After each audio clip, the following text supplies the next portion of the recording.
Buongiorno everyone, welcome back to Lineup Predictions here on the Magpie Channel TV. Fifth round business here in the FA Cup tomorrow against West Bromwich Albion. First time in 15 years we've been to the fifth round, also could be the first time in 15 years we get to the quarterfinals, fingers crossed. We've got a great opposition tomorrow, championship team, but they are doing well, so it's not going to be as easy as it seems. They are top of the championship, only by 1 point though, it is quite close up there. They did lose on the weekend, 1-0 to Wigan. They've got a pretty good team, they've got a pretty good manager. They are expected to make some changes though. A couple of their guys that they signed in January are cup tied. They've got a couple of people injured and suspended and stuff. Plus West Brom did make a few changes in that earlier rounds. So we are expecting some big changes from West Brom. So hopefully this is definitely a massive opportunity to make it to the quarter-final. And if we do make the quarter-final, it is just going to be just a little sprinkle of glitter on what's been a massive pile of shit season. So hopefully we can go down to the Hawthorns and get that win. Yeah, it's going to be tough to know what we're actually going to do. Like, I could absolutely waffle on about this prediction because I ain't got a fucking clue. I don't even know if Brucey knows what he's doing. The big news from his press conference this morning is that Alan Saint-Maximin is a major doubt. He didn't start the other day against Burnley. A lot of people thought he was dropped. He wasn't dropped. That wasn't the case. He said after the game that he wasn't looking right in training all week. He had a slight hamstring injury on the Thursday.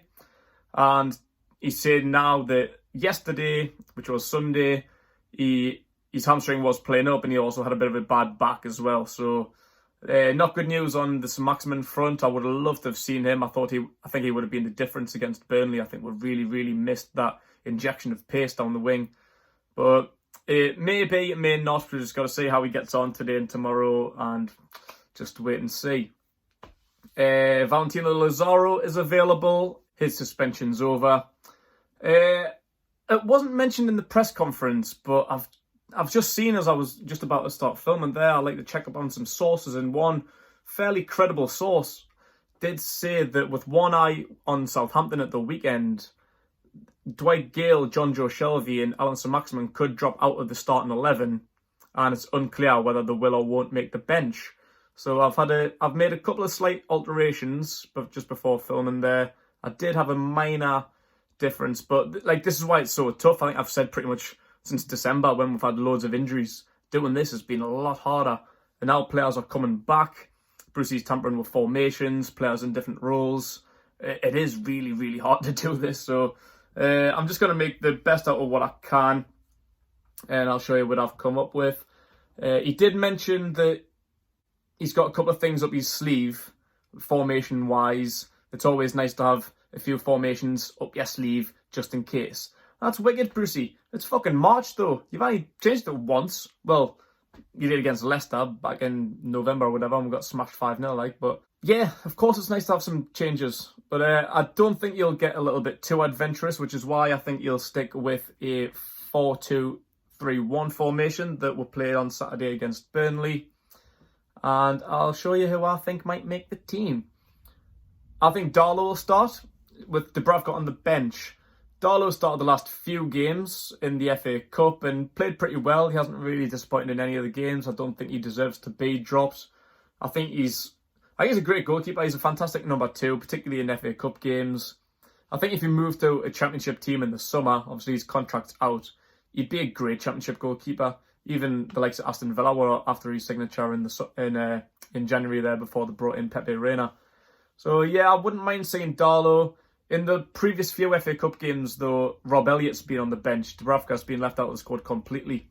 But this is serious. First time we can get to a quarter-final in 15 years. We could go to penalties. There's no extra time in this game. If it's a draw, come 90 minutes, we'll go straight to penalties. No replays, no extra time. Darlow's a fantastic penalty taker, to be fair. I remember in the Championship season, he saved quite a few penalties. I remember twice he made saves against his old team, Nottingham Forest, against Henry Lansbury. So I would start with Darlow and Dubravka as backup instead of Elliott, just in case something doesn't go right. Like, I don't not trust Rob Elliott, but we need to get that quarter-final. We need to take it seriously. And I wouldn't be surprised if Dubravka did start, to be honest. I don't think that's a given, but that's personally what I would probably do. I would definitely have Dubravka on, just in case if Darlow does start. Right back, I think we'll probably stick with Javier Manquillo. DeAndre Yedlin on the bench. Manquillo is a better right back. I said this before the game on Saturday in my lineup, that Manquillo is a better right back, whereas Yedlin's more of a right winger. Like, Yedlin defensively isn't great. Getting forward is his strong point, and his pace and energy going forward is what Yedlin brings to the team. With a playing a flat four at the back, Manquillo is definitely more comfortable in that right back spot. Likewise is Danny Rose on the left, who is eligible, contrary to belief. A lot of people think he's cup-tied. He's not cup-tied. He didn't play in any of Tottenham's games earlier on in the competition. He was only ineligible to play against Oxford in the replay because he signed in between. He signed after the first game and before the replay. And I think FA Cup loophole rules must mean if you're not registered by the first game, the replay, like, you become ineligible. Like, you can't play. To replay, it's pretty much the same game. You have to have been registered in that first game to play in the replay, which he wasn't. So that's why he wasn't eligible there, but he's not cup-tied. He is available, and he's playing in his preferred position, left back, not left wing back. We've seen in his first few games, he started at the wing back. He's not really been much fit. He hasn't played a lot of games this season. He hasn't played any games really this season for Tottenham. Until he started to play for us, made his first start against Arsenal. It looked really sharp in the first 20 minutes of that game, but his match fitness just wasn't there, especially as a wing back to get up and down that line, which you need to do in that position. He can't really do that. Defensively, he is solid though, which is why left back, he's been one of England's, the Premier League's best left backs for many, many years in the Premier League. So I'd definitely like to stick with Danny Rose, also because we haven't really got anyone else. If Danny Rose isn't fit, we're going to have to mix things up a little bit, possibly play Richie there, move Manquillo over to the left or something and put Yedlin in. I don't know. So yeah, definitely stick Danny Rose in there, as well as Captain Lascelles. He doesn't miss out. He's the captain, the leader. I think I said this last week as well. He's not the most consistent. He's probably not our best centre-back, but as a leader, he's an integral part of the team. I'll put him in there. Alongside Fabian Schär, I predicted him to go in on Saturday, which he didn't. He only had a spot on the bench. It was Federico Fernandez that started and had an alright game. I wasn't really blown away by Fernandez. I think he got caught out a few times. He kept losing his footing. Not his greatest game. But I would definitely like to see Fabian Schär in. I think he probably is one of our best defenders on his day. If fit, in form, Fabian Schär up there with Lejeune as our top two centre-backs, for which reason Fernandez and Lejeune go on my bench. I think we need them as cover in case we do need to go five at the back. We've got a couple options there. Into midfield. This is a tough one. I probably was going to stick with the same two that started against Burnley, John Joe Shelvey, but due to what I've seen before filming, Shelvey may miss out. In which case, I think Bentaleb might start alongside Isaac Hayden, which is very defensive. I know we haven't really got any forward playing centre mids there. Bentaleb's probably going to be the better one getting forward out of the two. But with an extra body forward to what we're used to playing in the 5-2-3, we may not need it. We'll have someone else in the middle in the number 10 role, which I'll get to in a second.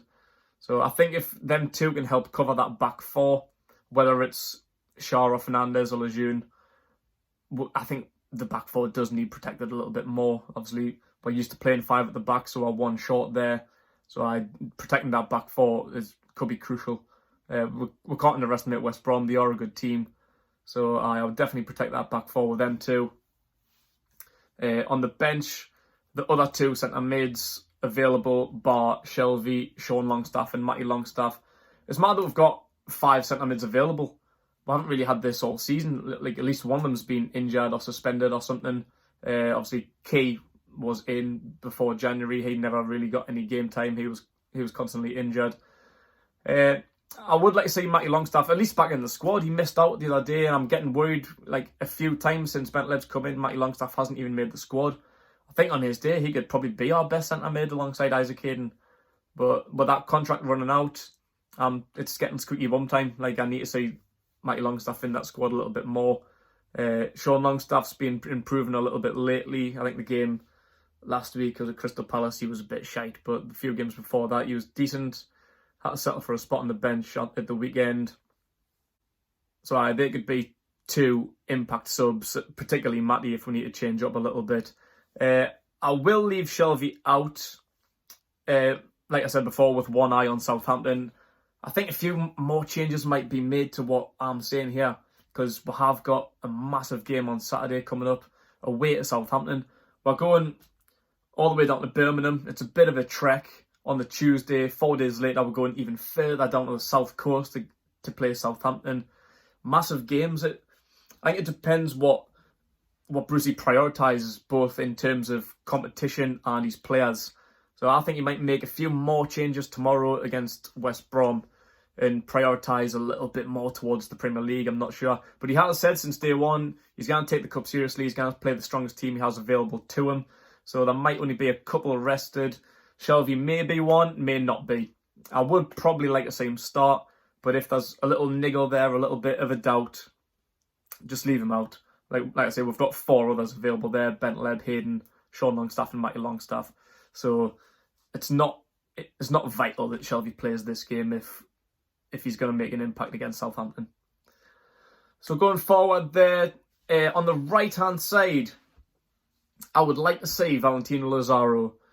That's the position he's meant to be best in. That's where we really want to see him, not at wing-back where he was deployed before he got sent off. With Sir Maximin being a doubt, I don't think we should start him. In fact, I'm not even going to put him on my bench. Like I say, Southampton on Saturday. We've got big games coming. The next 5 Premier League games are teams in and around with. You have Brightons and Bournemouths and teams like that. We really need to pick up points there if we're going to ensure Premier League survival. So if Sir Maximin's got a bad hamstring and a bad back, leave him out. No need to take him down to Birmingham on a Tuesday, Southampton on a Saturday. If he's knackered, just leave him at home with the bends, put his feet up, rest up, and make sure he plays well on Saturday. So yeah, Lazaro for me.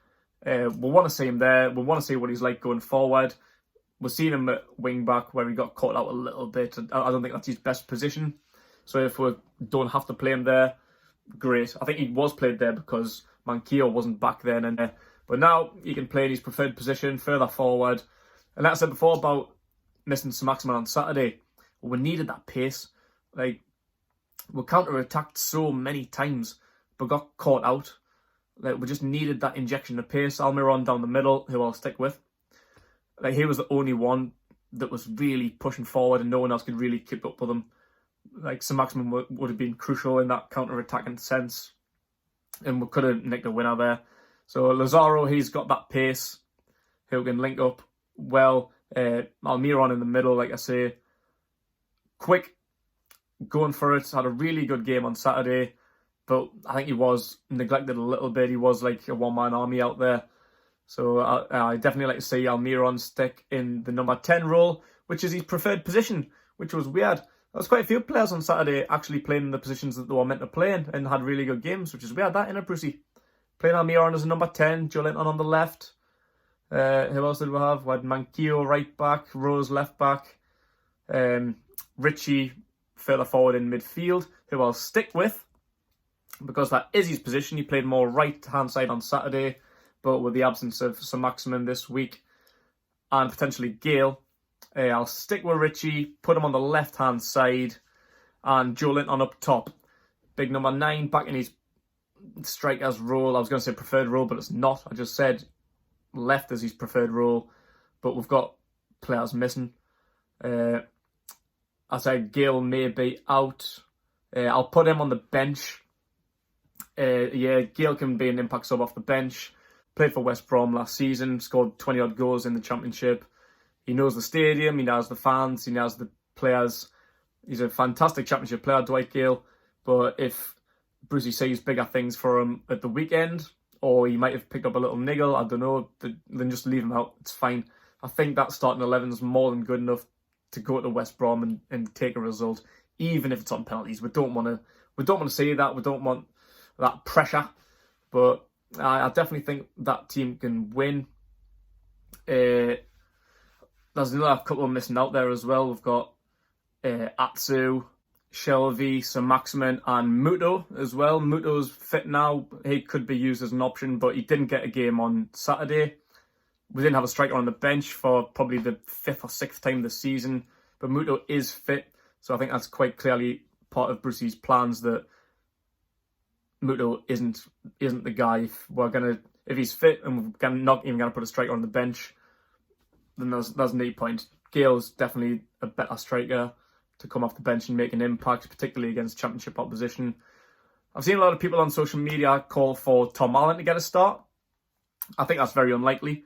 I wouldn't mind saying it. He's been banging the goals in for the under-23s, but obviously Brucey says he's going to play the strongest team he has available to him. And if someone like Muto can't get in the team, then I think it's very unlikely that Tom Allen or Elias Sorensen will. So that's my team, but I'm not confident in it in the slightest. There may be a formation change. I'd quite like to see a 4-3-3 maybe, but that would mean having to drop probably Richie or Lazaro out and bring one of the Longstaffs in. It's a funny one, but who knows whether we will see Gale or Shelby in the team. Like that's all to be seen. I will predict a win for Newcastle because I fucking want to. If we're going all the way down to Birmingham, then we better get that win.